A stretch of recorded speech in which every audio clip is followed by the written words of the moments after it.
గురుకులాల్లో సీట్లు అట్లాగే మనకు రాజకీయంగా ప్రాతినిధ్యం ఇవన్నీ కూడా చెప్పినారు. తమ్ముడు వెంకటేష్ గారు కార్పొరేటర్గా ఉన్నారు, ఇంకొంతమంది కార్పొరేటర్లు కావాలని చెప్పి రాజ్యలక్ష్మి గారు కూడా చెప్పినారు.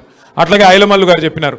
తప్పకుండా భవిష్యత్తులో వడ్డెరలకు రాజకీయంగా ప్రాతినిధ్యం ఇవ్వడానికి అన్ని రకాలుగా పెద్దలు కేసీఆర్ గారితో మాట్లాడి శాయశక్తిలో మా ప్రయత్నం చేస్తాం. చివరికి నేను చెప్పేది ఒకటే ఒక్క ముచ్చట. ఇవాళ కేసీఆర్ గారు ఎన్నడూ కూడా మతం పేరు మీదనో కులం పేరు మీదనో రాజకీయం చేయలే.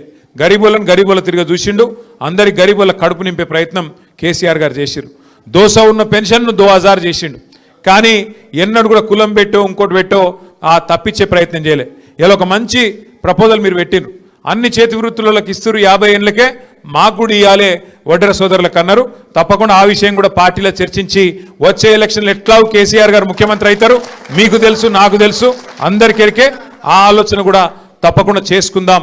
మీరు మాత్రం 11వ తారీఖు నాడు తప్పకుండా మన అభ్యర్థి గోపీనాథ్ భార్య సునీతమ్మను గెలిపించి కేసీఆర్ గారిని మరింత శక్తివంతుని చేసి ఈడికెళ్ళే మొదలైంది కేసీఆర్ మళ్ళీ తిరిగి వస్తుండు, తప్పకుండా జుబ్లీహిల్స్కి వెళ్ళే కథ మొదలైంది అన్నట్టు మీ తీర్పు ఉండాలి. ఆ సౌండ్ ఢిల్లీలో అయిన వాడాలని చెప్పి మళ్ళొకసారి కోరుతూ